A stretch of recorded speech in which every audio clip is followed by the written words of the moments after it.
Hello everyone, welcome to one stop study, a unique way of learning the current event या current affairs 2024 की class 56 में आज हम discuss करेंगे supreme court ने आखिरकार जो आपके इलेक्ट्रल बॉन्ड थे उनको क्यों रद्द कर दिया। चुनावी बॉन्ड योजना 2018 में जो सेंट्रल गवर्नमेंट के द्वारा लाई गई थी उसको क्यों रद्द किया। इसके पहले की वीडियो में जिस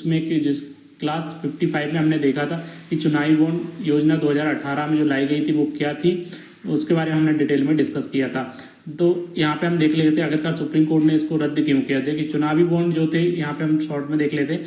चुनावी बॉन्ड जो थे, जो आपके इलेक्ट्रल बॉन्ड थे, उसके जरिए कोई भी व्यक्ति या फिर कोई कंपनी या फिर एक से अधिक व्यक्ति दोनों मिलकर जो है इलेक्ट्रल बॉन्ड खरीदते थे अपनी SBI की शाखा से, और इनको जो है किसी भी राजनीतिक दल को दे सकते थे, और ये चीज़ें गुप्त रखी जाती थी। तो इलेक्ट्रल बॉन्ड की हम बात करें तो इलेक्ट्रल बॉन्ड को सुप्रीम कोर्ट ने क्यों रद्द किया। सुप्रीम कोर्ट ने 15 फरवरी को एक ऐतिहासिक फैसले में विवादास्पद चुनावी बॉन्ड को असंवैधानिक अनकॉन्स्टिट्यूशनल करार दिया था, और मुख्य न्यायाधीश DV चंद्रचूड़ की अध्यक्षता वाली 5 जजों की पीठ ने फैसला सुनाते हुए कहा था कि राजनीतिक दलों को वित्तीय योगदान देने से बदले में उपकार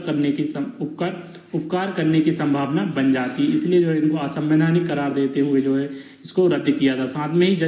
सुप्रीम कोर्ट ने कहा था कि राजनीतिक दलों को गुमनाम चंदे वाली चुनावी बॉन्ड योजना संविधान के आर्टिकल 19(1)(a) के तहत प्रदत्त मतदाताओं के सूचना के अधिकार का उल्लंघन करती है। राइट टू इंफॉर्मेशन, सूचना के अधिकार के जो आपका आर्टिकल है इंडियन कॉन्स्टिट्यूशन का 19(1)(a) के तहत प्रदत्त मतदाताओं के सूचना के अधिकार का उल्लंघन करती है। और साथ में चुनावी बॉन्ड की वैधता को चुनौती देने वाली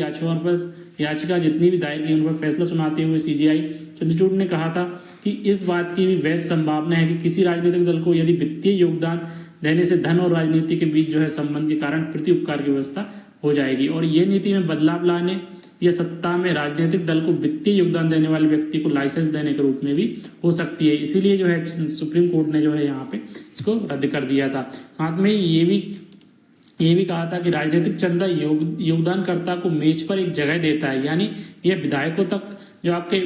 तक पहुंच बढ़ा देता है, और साथ में ये पहुंच नीति निर्माण पर भी जो है प्रतिकूल प्रभाव नीति निर्माण प्रभाव में भी तब्दील हो जाती है। इसलिए जो है सुप्रीम कोर्ट ने यहाँ पे इलेक्ट्रल बॉन्ड को असंवैधानिक करार देते हुए रद्द कर दिया था। ये सारे पॉइंट हमको याद रखने हैं, और इलेक्ट्रल बॉन्ड को आपको डिटेल में देखना है तो प्रीवियस वीडियो क्लास 55 में आप देख सकते हैं कि इलेक्ट्रल बॉन्ड कब लाए गए थे और कैसे इनको जारी किया जाता था। ये ऑल अबाउट था इस करंट इवेंट न्यूज़ के बारे में, जिसको कि हमने यहाँ पे डिस्कस किया है। आपको वीडियो अच्छा लगा तो आप हमारे YouTube channel one stop study को सब्सक्राइब कर लें, साथ बेल आइकन को प्रेस कर लें, जिससे कि जब भी नया वीडियो नोटिफिकेशन मिल जाएगा। Thanks for watching.